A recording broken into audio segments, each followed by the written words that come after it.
Hey guys, here I am with Levon Simpson from Ether-1. Thanks for joining in today. Oh, I appreciate having me. It was one of I think it was someone from your Discord group who recommended that I got in touch. So you're involved in the Ether-1 project, and Yeah, the launch in April. Is that correct? yeah, we had a difficult launch first time, so we had to have a restart in May, and I think we launched on 23 May is when our Genesis block went out officially. Oh, okay. What happened? If you don't mind me asking, what happened initially? So we had a lot of pools that were trying to help us out to get started initially, and we had, as with all new chains that get started, they tend to fork and break away, Yeah, and I've it's seen very that hard to happening. be difficult. I've seen that with So a few coins.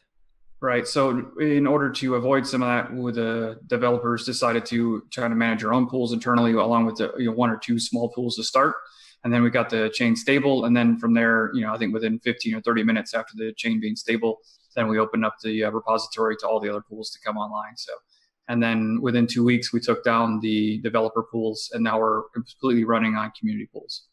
Oh, that's good. I mean, just if I show people the website here, right off the bat, on the homepage there, it's Ethereum, proof of work, no ICO, no pre-mine, application-specific masternodes, and I believe, is it 13 ethos per block, 10 to miners, 2 to masternodes, and 1 to the treasury? That's correct, right. Yeah. I'll just kind of scroll down the website just to show people what this is about. Obviously, I'll link to the website and the white paper, etc. The website talks about social media and basically putting everything in the chain and all that. That you touch upon in the white paper as well, as far as what the problem is and all that. But can you, in your own words, say what Ether-1 is all about? What's the purpose of the coin? Sure. So we're creating a usable masternode, usable technology relying on our masternode service node network that'll basically replace a DNS functionality for users. So what our goal is to be able to share entities on our networks around the world to be able to expedite the time that it takes to reach that data by spreading that information across all of the masternodes that operate at the given time. So whether that be social media networking, whether it be websites, whether it be videos, whatever that data ends up being that gets put on the network, that is shared across all the networks. So typically when we reach a website where we're pulling a video or a data of some type, we're hitting a specific IP address and a specific file type and downloading that. Well, the Masternode network that we're developing is going to help distribute that amongst all of our nodes and all of globally with where we have nodes currently located to be able to make that more expeditious and much harder to take down, filter, whatever else that you may have. Whenever I hear it, I've seen a few coins that are trying to create a secure network and then build applications on top of it. I always think of torrents and things like that kind of idea, right, where it's distributed around the world. To go back to what you were saying with the block reward, you've got block time of 13 seconds. That's quite quick, actually. Yep. How long is it going to stay? Is the block reward going to stay in that format? Just because you're talking about masternodes, a relatively small amount going to masternodes, really, the miners have got the majority of it. Is that going to swing at one point in the future? Is it going to be more coins going to masternodes, or? Yeah, so we've got an updated monetary policy that is on the website. I think you can, it's up to date now. We switch over at block 1 million where we start reducing our block rewards. And we're also going to instill a soft cap of around 85 million coins. We realized through other projects that have existed that not having a cap, definitely increases the rate of inflation and risk for other investors, dilutes the value of the project and the coin overall. So that was something that we wanted to build on very early on, was to put in a cap and then quickly into the project reduce block rewards, and every million block will draw that down as we go forward. So and then also it's been specified by blocks and not by time, like 6 months or 3 months or anything like that. It's going by the blocks. Right. It'll go by every million blocks is when it'll adjust. And then also when we start getting more into the Masternode network, the IPFS that's being built into this, there'll be other reward systems that are put in place as well for masternodes to further incentivize those node owners to increase their value and return. Right. That's quite interesting. I was looking there on the website there, for anyone who is looking to invest, the minimum or the required stake for a masternode is 15,000. A service node is 5,000. And I think you're sitting around the 550 to 600 Satoshi point value right now, aren't you? Yeah, so, we're right around the 600 Satoshi mark. We've been a little bit higher in the past, but we've kind of been stable around 600 over the last few weeks or so. Okay, that's a fairly low investment. That's quite good. I've looked at a lot of coins recently on day one without, on block one, and it's very expensive to get a masternode. Yeah, that's relatively cheap given the current price. On the website, you're on a few exchanges as well. You're on Stock Exchange, Maple Change. Looking at the team, there's quite a few people involved in the team. I'm a big fan of projects that are transparent. I think everyone knows that now. How did you get involved in the team? Were you there from the very start, or? Yeah, so I've been keeping track of ethash Masternode specifically for a while, and I'm always on Bitcoin Talk, and I have various groups that I follow to kind of get involved in new projects. I saw the announcement and went to their Twitter and realized they didn't have a Discord set up yet. So I asked them, when was that going to get set up? I pretty much live on Discord and talk with a lot of different groups and follow most projects there.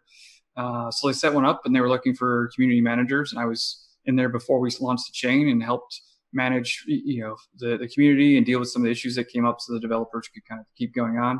And then I've been involved with kind of advising the project from my experiences with other projects like Pearl and Chroma and some other coins that have failed to do and accomplish what we're trying to do here. So just trying to input as much experience as I have into the project to help along as best I can while talking to others and sharing my knowledge. And I'm learning along the way as well. I've learned a lot about IPFS and Web3 and how masternodes work and VPS, and I didn't know a lick of Linux before I started down this road. So now I can say I know a little bit about something. So it's been exciting as well.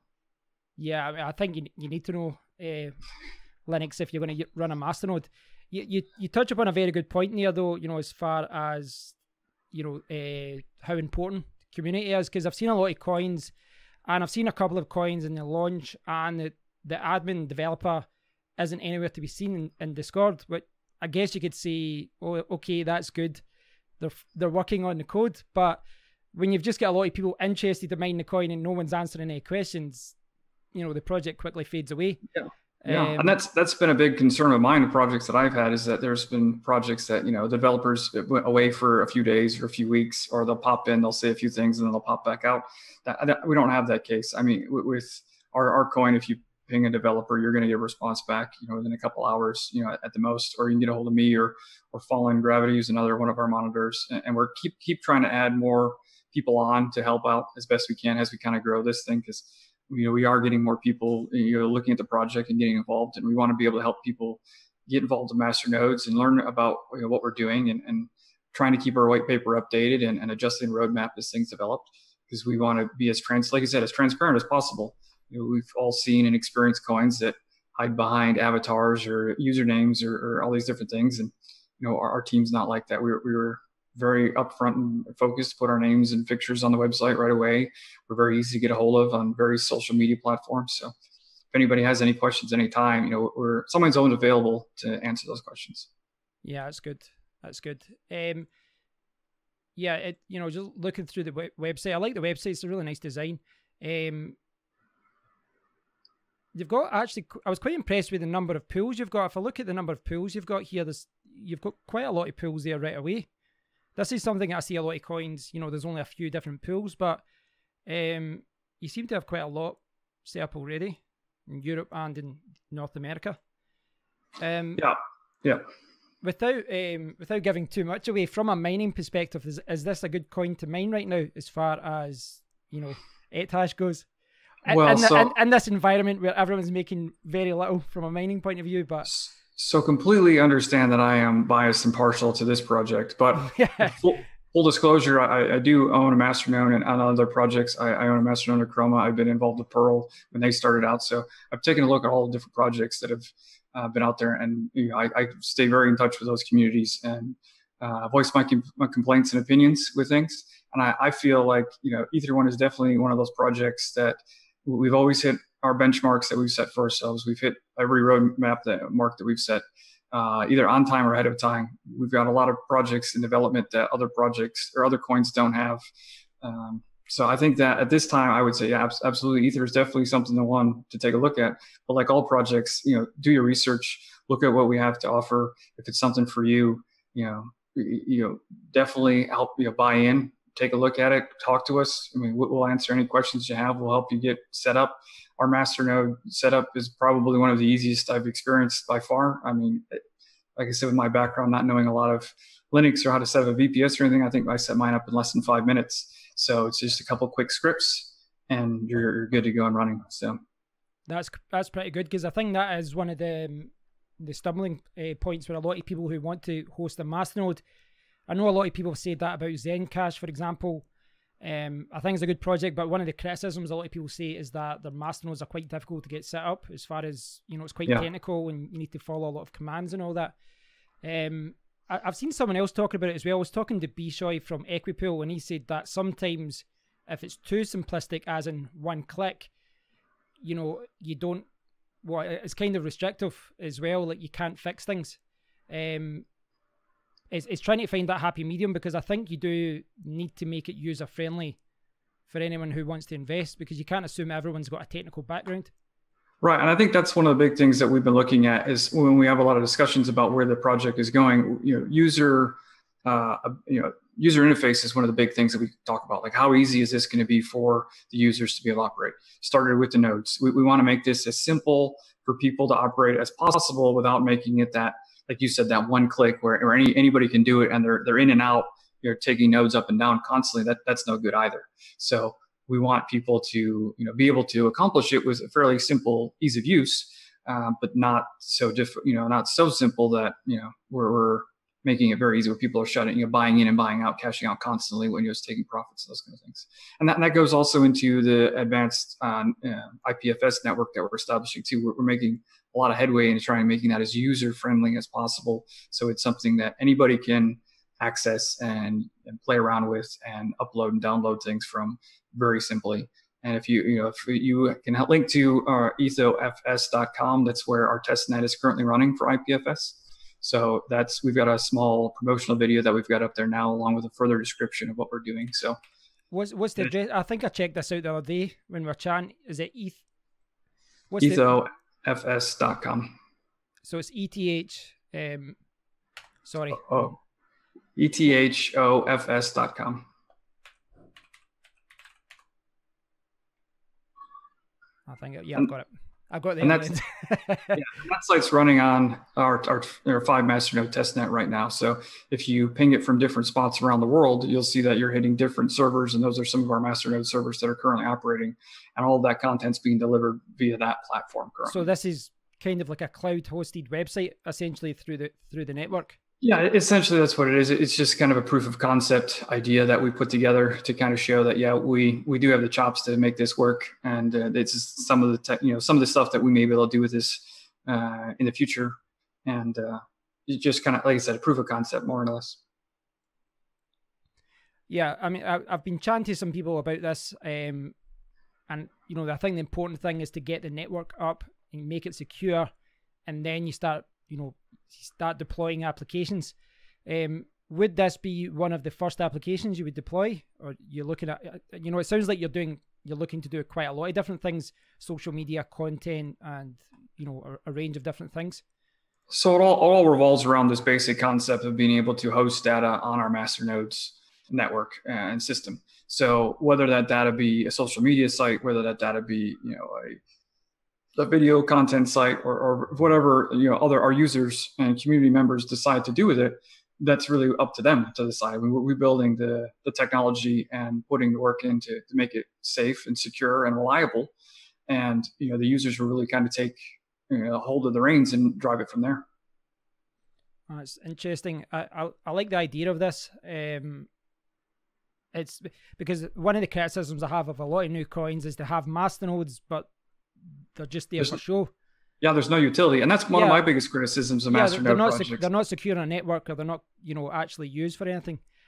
So So a lot of people talk about, yeah, a lot of people talk about masternodes as a store of value, right? You can, get like a certificate deposit, right? You put in 5,000 coins or whatever, and you get a small amount of interest every day for just having the coins. That to me is, it's okay, but there are much better, more secure, more stable places to draw a small amount of interest from than cryptocurrency. I mean, that's just, just the way it is currently. So to have, stake in something that is actually providing value to the chain and to the network, and have an actual legitimate stake in the value of the project by running the networks and nodes, to me is where I think masternodes really need to head to. And the projects that are going to grow legs that have masternodes are going to be those projects that have that type of capability. Like, you're building something and providing some type of network that's actually being utilized. Yeah.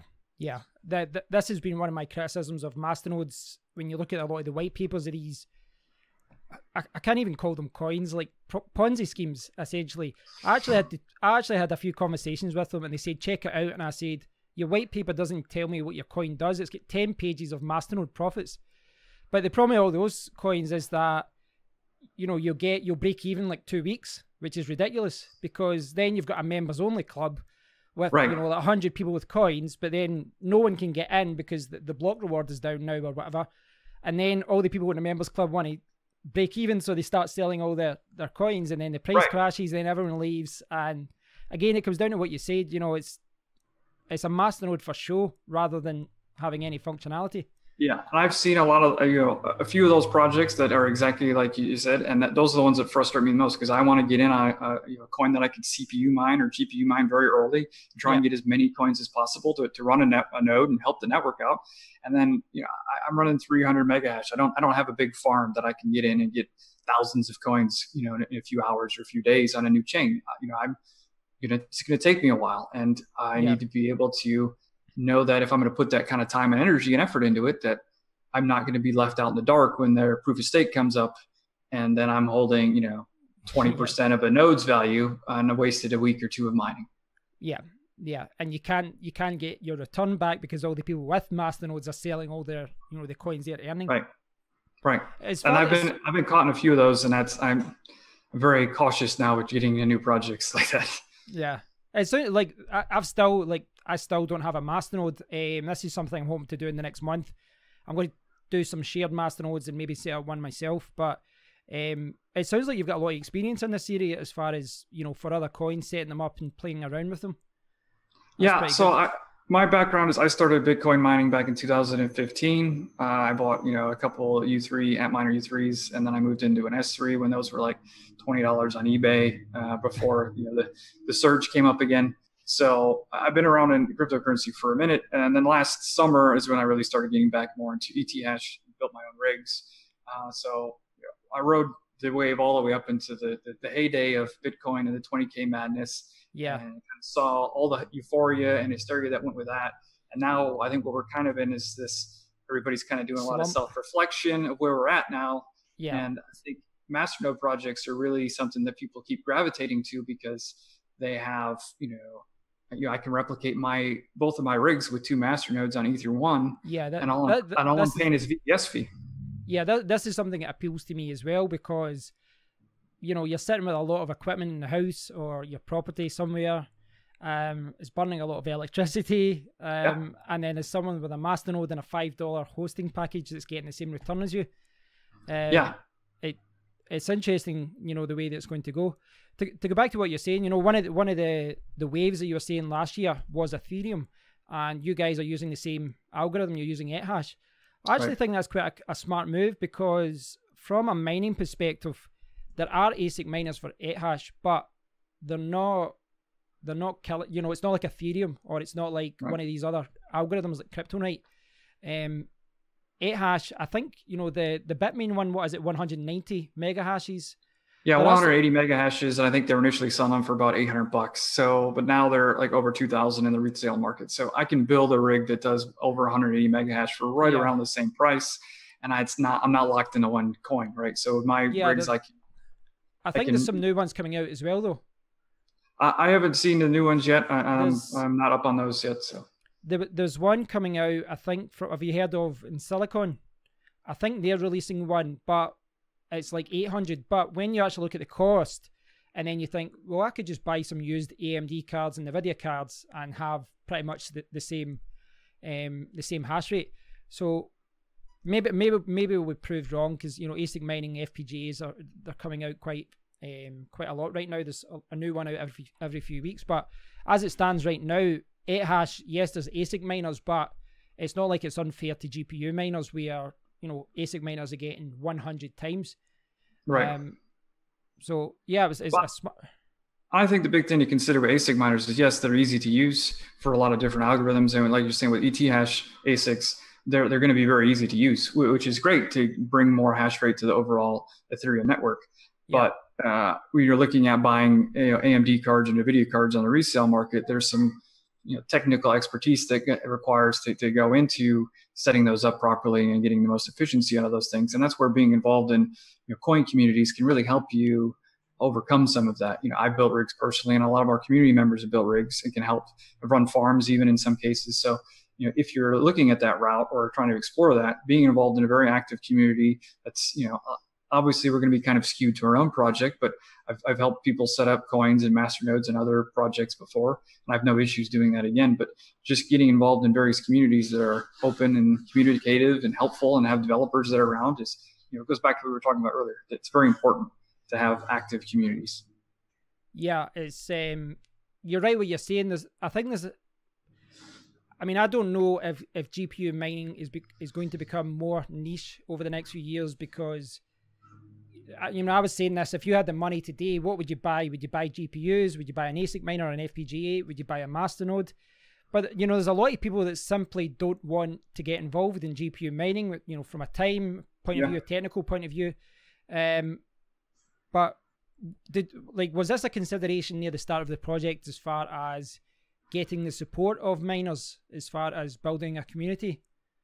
So I think one of the things that we looked at specifically with masternodes is that we wanted multi-tiered entry points for our nodes, right? So some of our criticisms with masternodes is that they're too high requirements. The staking is too high, or they're too low, where you're diluting your rewards by thousands of masternodes. So with our tiered staking approach, I think that we kind of hit the sweet spot of, we have increased rewards for our masternodes, and we also have a node system that does provide some rewards, but this definitely incentivizes continuing to accumulate coins, keeping those nodes on the network, and earning a larger reward for running a masternode. That's definitely something that the developers and I specifically talked about, is kind of having this multi-tiered approach and how we were going to weight it and reward it. Because right now it's split 4-to-1. So our block reward is 2 for masternodes, split 4 shares of masternodes and 1 to service nodes. And that was really something that appealed to me, and kept me in this project, is because I wanted, I know that feeling of the miner who's only has a few mega hashes, who's trying to grind away at it and cashing out other coins or profits from here and there to kind of cobble together 5,000 coins for a node to be a part of the project, right? Everybody wants to have a node so they can say that I'm helping, I'm being a member, and I'm getting rewarded for it. But that helps me get to my next goal, which is getting a masternode. And that's really something that appealed to me specifically with this project, is that multi-tiered approach. Well, the way you've got it set up as well, you've got service nodes at 5,000, masternodes at 15,000. So masternodes are 3 times more expensive, but they get 4 times what the less expensive one is. I suppose that's quite good as well, because I think anyone who gets the cheaper one can stock up on coins and then upgrade to the larger one as well. Right. So that's kind of the idea, is that, when I started with this project, I mined, and I put up a service node initially and kept mining and used the service node rewards to help me accumulate to get to the next step, which was 2 service nodes and then a master node. And now I've got, a master node and 2 service nodes running, and I'm working on combining those 2 service nodes into another master node, and I'll start the process all over again. And that's, that's kind of the nice thing with this, is that you can either invest in nodes now and let it grow over time. I think our masternode reward is, still over 100 coins per day. So that's 50 days you can get a service node if you have a masternode running, and you can put your investment in to the node system and let it reward, and come back in a month or 2, set up a service node, and come back in another, 45 days and set up another one, and kind of keep, it's a kind of can be a passive investment if you want to look at it that way. Yeah. And going back to your earlier question, if I had to do it all over again, I think that I would, at this point in time, I would definitely look at investing in masternodes instead of mining rigs for sure. Yeah. I think that the money spent, I still have an ROI in my rigs. So I think the money would be better spent, looking at various Masternode projects that would, earn me a rate of return that would, over time, turn into the equivalent of running rigs, but without, like you said, without the electric costs, without the hardware costs, and without the stress, without the stress as well. Right.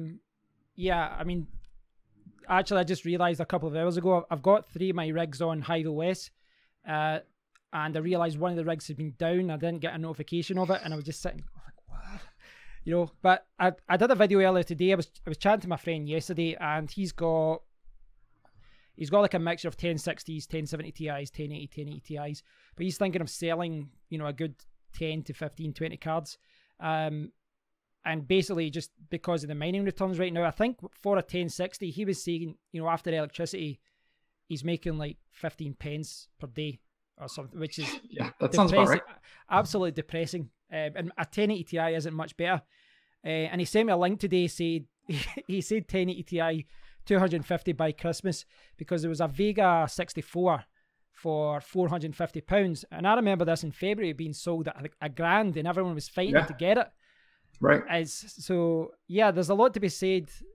I keep flip-flopping on this mining or putting the money into funds or master coins or something. One of the things I haven't touched upon yet is, if I scroll up on the website here, where is it? There we go. So you're listed on 2 exchanges right now. You're on Stocks Exchange and Maple Change. Have you guys got any plans to go into any other exchanges right now? Is this in the roadmap, or is this a priority? Or yeah, absolutely. We definitely are looking at and talking with multiple exchanges right now, and we want to get on a larger exchange for sure. I think right now, though, our stance is kind of, we want to build something that has value first and take a look at something that's worth a damn, so to speak. Because if we go to a larger exchange and we're just, there's just more people, it's going to be a quick pump. But then, if we don't have anything really to back it up, then where's that going to go? And we don't want to be one of those projects that, it goes to spends all the Bitcoin to go to the large exchange and has a lot of people look at us real quick, inflates the price, and then we don't really have anything to back it up for. So we're more involved with trying to build something that has value and to show the value first, and then we're definitely, exchanges is definitely on the list of things. Well, I think that scaling up that way does make a lot of sense. Also, when I go back, going back to right on your homepage, right at the front of your website, it says no ICO, no pre-mine, and obviously you guys are getting a coin every block for the treasury, but you aren't sitting there with tens of thousands of dollars, anything like that. You'll be scaling up with the project, and with the coin, being new, you don't have a huge fund, so it doesn't seem to make any sense to spend. I saw someone saying that they saw an email coming out that Binance charged 400 Bitcoin for a listing. Yeah, I saw. It's insane. It's almost disgusting. It's like how much they charge, because you're almost encouraging people to do these, ICOs and all these huge pre-mines and all these kind of things. But yeah, I think it makes sense right now until you've got some applications. If you look at our developer pool funds, we can account for every expenditure out of there, and it's all been for our marketing of our project. We're paying some of our developers, the community managers, just a few, 100 coins here and there to kind of keep people engaged and going along. But almost everything that we've spent out of our development fund has been towards marketing efforts to kind of get the word out, get people involved, just get them to take a look at us. I'm not saying that this is the best project in the environment now. I certainly feel that way, but there are other projects that may be better suited for other people, and that's certainly fine. But what we would like to do is just get our name out there and our project out there for people to take a look at, give us feedback, let us know, what you like about it, what you don't like about it, and we can kind of implement some of those changes. And we're constantly working to take feedback that we're getting from our community members and putting that right back in the project. Yeah, it's I think you're doing that, as far as a marketing point of view, to go back again with all these, awful coins that are being launched. I get contact. I think any YouTuber gets emailed and all that a lot. When someone, sent me your website, I checked it out and I was like, oh, this, it ticked a lot of boxes. No ICO, no pre-mine. I can mine it. I've seen some and they've said, why don't you mine it? And I'm like, it's 20% proof of work and 80% masternodes, and you've pre-sold masternodes. Like, I'm destined to fail. That coin's not for me. Yeah, it's just not. Yeah, and that's, you know, this certainly ticked a lot of boxes for me, which is why I wanted to speak to you today. I'm really encouraged by what you guys are doing. I'm looking forward to seeing what you guys are doing. I'll maybe put a rig or two to do it, because I'm basically, I've kind of optimized in Hive OS. I've optimized my GPU settings for Equihash 1445 and is that too many fours there? 1445, Ethereum and another algorithm. So yeah, for ethash, it's a fairly easy algorithm to mine. Saying my internet connection is unstable. Is that okay? All right, it's okay now. Yes, it's a good algorithm to use. You know, there's plenty of miners out there. There's good support for ethash as well. So best of luck with the project. I'm really looking forward to what you guys do over the next few months. I'm very tempted to try and get some money and start a Masternode myself. Well, we'd love to have you a part of the project, and anybody else who's watching your show today or sees this podcast down the line, we encourage you to come check out our Discord or our Twitter and get a hold of us and come check us out and see what we're all about. Well, what I'll do is I'll leave links to the website, the white paper, the Discord, and the Twitter, all the social media links and all that. I'll put them all down below in the description area. Thanks for coming on. I do appreciate you taking time out your schedule to come on and chat. Hopefully we can chat again in the future. If you guys get any significant news, pop back on for a chat. Anytime. We appreciate your efforts in helping us get our word out. So thank you. No, as I was saying before, honestly, one of my main criticisms over the last few months is that it's so hard to find a good project. So whenever I find someone that recommends one that ticks a lot of boxes, I want to chat to them. So yeah, thanks for coming on. Anytime you want to talk to us, you can reach out, Kevin, and I'll be more than happy to talk with you. That's great. Well, thanks for watching, everyone. If you get any questions for Levon and the team, please do post a comment below or go to the Discord. It's probably the better place to go and ask any questions you've got there. So thanks again, guys. Thanks for watching, and I'll speak to you all very soon. Thanks, Levon.